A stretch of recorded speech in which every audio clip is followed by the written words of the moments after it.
में राकेश जी, ये जो आज मीटिंग हुई है और फिर अशोक जी ने बहुत बड़ी बात कही कि उत्तर प्रदेश में, यही बात मैं कह रहा था कि वहां पे राहुल गांधी की सदस्यता के बाद प्रदर्शन होता है, उत्तर प्रदेश कांग्रेस कमेटी के दफ्तर में 50 लोग नहीं जुटते, संगठन है ही नहीं प्रदेश में कहीं।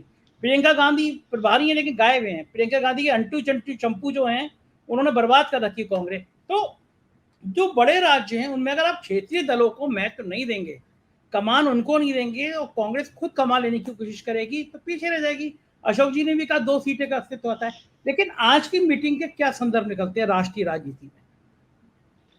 देखिए, उत्तर प्रदेश की बात तो यह है बड़ी स्पष्ट जो अशोक जी ने कहा कि कांग्रेस अब वहां नामलेवा भी नहीं है, और इस हकीकत से कांग्रेस भी वाकिफ है, उसे मालूम है कांग्रेस के राष्ट्रीय नेतृत्व को कि अब वहां पर बहुत मुश्किल है बंजर जमीन पर वोटों की फसल को उगाना। इसलिए अब कांग्रेस का ध्यान दक्षिण भारत के राज्यों पर है और हिंदी हार्टलैंड के उन राज्यों पर है जहां मध्य प्रदेश, छत्तीसगढ़, राजस्थान, जैसे मध्य प्रदेश में सिर्फ 1 सीट मिली थी। कांग्रेस की कोशिश है 1 से अगर 3 भी हो जाएंगे तो कई 100 गुना उसका इजाफा होगा। राजस्थान में 1 भी सीट नहीं थी शायद लोकसभा में 2019, अगर मैं ठीक हूं तो कांग्रेस का अपना जो ध्यान है वो उन जगहों से सीटों को बढ़ाने का है जिन जगहों से संभावना है और उत्तर प्रदेश के गड्ढे को भरा जा सके। अब आज की मुलाकात का जो संदेश है वो बिल्कुल अशोक भाई ने कहा ये पोस्टर कवायद है, मैं इस बात से सहमत हूं, लेकिन राजनीति में इसी की जरूरत है। राजनीति परसेप्शन का खेल है, माहौल बनाने का खेल है। कर्नाटक में माहौल बना हुआ है कि कांग्रेस वहां बढ़त लिए हुए, हम नहीं जानते चुनाव परिणाम क्या होंगे, लेकिन माहौल इस वक्त बना हुआ है। जितनी बगावत कर्नाटक में हुई है, भारतीय जनता पार्टी उस पर काबू नहीं पा रही है, वो भी एक आश्चर्यजनक बात है। आज एक विधायक जो 6 बार से विधानसभा चुनाव जीत रहे थे, कोई एस अंगारा करके उनका नाम है, मुझे हो सकता है उच्चारण में गलत कर रहा हूं, दलित विधायक है, उन्होंने राजनीति ही छोड़ दी। आज पार्टी छोड़ी भारतीय जनता पार्टी और राजनीति को भी अलविदा कह दिया। और उम्र कितनी है? मात्र 58 साल। तो भारतीय जनता पार्टी को जिस तरह की चुनौतियों का सामना कर्नाटक में करना पड़ रहा है, इस साल नवंबर में मध्य प्रदेश, छत्तीसगढ़, राजस्थान में करना पड़ेगा, उसको देखते हुए 2024 की तैयारी दोनों तरफ चल रही है। अब सवाल यह है कि गैर भाजपा दलों का जो गठबंधन है, जो उनकी एकता की कवायद है, उसका नेतृत्व कौन कर सकता है? स्वाभाविक है, अशोक भाई ने कहा कि सबसे ज्यादा कांग्रेस के पास ही लोकसभा में अभी सीटें हैं। 12 करोड़ 10 लाख के आसपास वोट 2019 में मिले थे उसे। तो एक नैसर्गिक उत्तरदायित्व जिम्मेदारी कांग्रेस पार्टी के ऊपर आ जाती है। इसी कवायद के लिए राहुल गांधी, नीतीश कुमार, तेजस्वी आज मिले, लेकिन ये एक शुरुआती कदम है सिर्फ। मल्लिकार्जुन खड़गे कांग्रेस के अध्यक्ष थे ही साथ में, लेकिन इससे पूरा पड़ता नहीं खाएगा जब तक कि अन्य और गैर कांग्रेस दल, जो क्षेत्रीय दल हैं, उनके साथ तालमेल नहीं हो। तो वो चुनौती पहली शुरू होगी उत्तर प्रदेश से कि क्या अखिलेश यादव ऐसे किसी गठबंधन में शामिल होना चाहेंगे जिसकी अगुवाई कांग्रेस कर रही हो। ठीक है, अभी यूपीए की चेयरपर्सन सोनिया गांधी हैं, लेकिन उनकी अस्वस्थता के कारण, उनकी कम सक्रियता के कारण हो सकता है कल यूपीए का चेयरमैन बनाने के लिए कोई और नाम आगे बढ़े। हम सब जानते हैं राहुल गांधी ऐसे किसी उत्तरदायित्व को स्वीकार करने को तैयार नहीं होंगे। जब वे कांग्रेस पार्टी के अध्यक्ष नहीं बने तो यूपीए के चेयरमैन बन जाएं, इसकी मुझे कोई संभावना नहीं दिखाई देती। अब अगली जो असली चुनौती होगी इस तरह के गैर भाजपा दलों के सामने कि प्रधानमंत्री पद के नाम की अभी बात ना करें। अभी तो यूपीए का ही एक इस गठबंधन दल का कोई मुखिया चुन लें, उसमें शरद पवार हैं, नीतीश कुमार हैं, बाकी और नेता हैं जो इसमें शामिल होने को तैयार हों।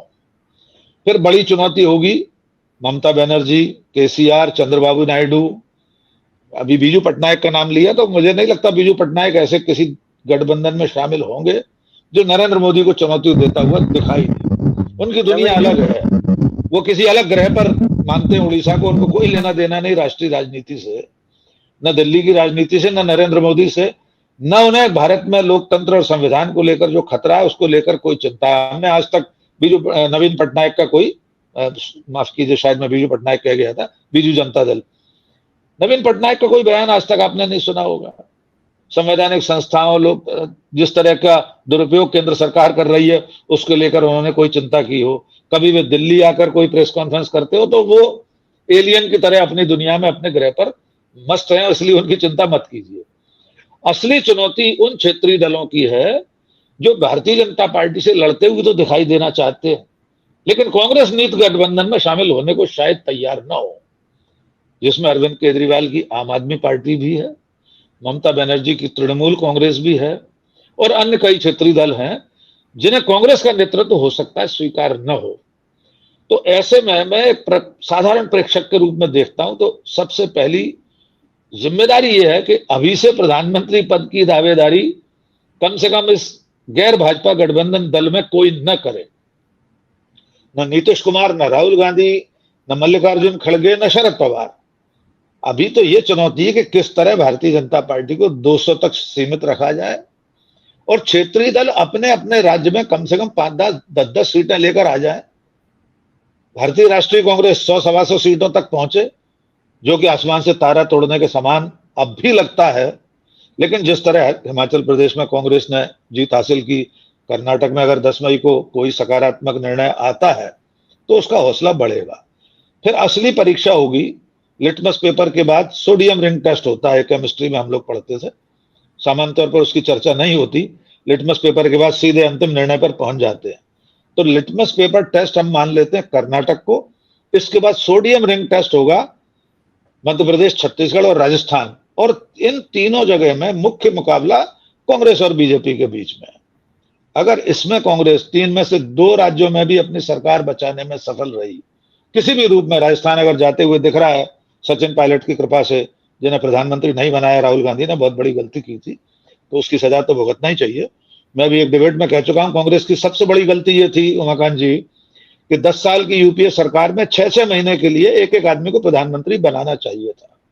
अब इतना बड़ा अपराध सोनिया गांधी ने किया है कि इन सबको प्रधानमंत्री नहीं बनाया, हमारे माननीय महाराज को, ज्योतिरादित्य सिंधिया जी को, सचिन पायलट को, आपके जितिन प्रसाद को, आरपीएन सिंह को, इन सबको अगर 6-6 महीने प्रधानमंत्री बनाया गया होता तो आज कांग्रेस को ऐसे बुरे दिन नहीं देखने पड़ते। और इसमें कोई संविधान में कोई रोक थी नहीं, सबको प्रधानमंत्री बना सकते थे, सब लोग थे ही इस लायक, इनको इससे कम में तो कोई मंजूर था ही नहीं मामला। कैबिनेट मंत्री थे मनमोहन की सरकार में, लेकिन प्रधानमंत्री बनना चाहते थे। तो मेरा निवेदन यह है कि अगर राजस्थान चला भी जाता है सचिन पायलट की मेहनत से, तो मध्य प्रदेश में हो सकता है लौटा है कांग्रेस, छत्तीसगढ़ भूपेश बघेल बचा लें।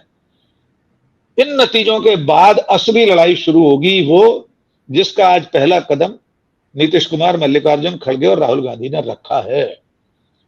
एक मुहावरा मैंने एक डिबेट में इस्तेमाल किया था, शायद आपके ही सामने या किसी और के, पर हमारे साथी सुनीलम जी ने उस पर ऐतराज किया था, मेढकों की तौल वाला। यद्यपि वो एक सिर्फ मुहावरा है। राजनीतिक दलों की एकता, चाहे वो किसी भी तरह की हो, क्या एनडीए के गठबंधन दल उसके साथ रह पाए? चक्रवर्ती सम्राट नरेंद्र मोदी के युग में एनडीए के कितने सहयोगी और साथी उन्हें छोड़कर चले गए हैं। नीतीश कुमार, शिरोमणि अकाली दल और कई दल ऐसे हैं जो जा चुके हैं छोड़कर। तो राजनीतिक दलों की एकता एक कठिन काम होता है। ये चुनौती अगर राहुल गांधी, मल्लिकार्जुन खड़गे, नीतीश कुमार ठीक से निभा पाए तो शायद 2024 में नरेंद्र मोदी के सामने कोई बड़ी चुनौती उपस्थित होगी। फिलहाल उम्मीद तो लग रही है कि चुनौती अच्छी खासी मिलने वाली है नरेंद्र मोदी को। जी संजय।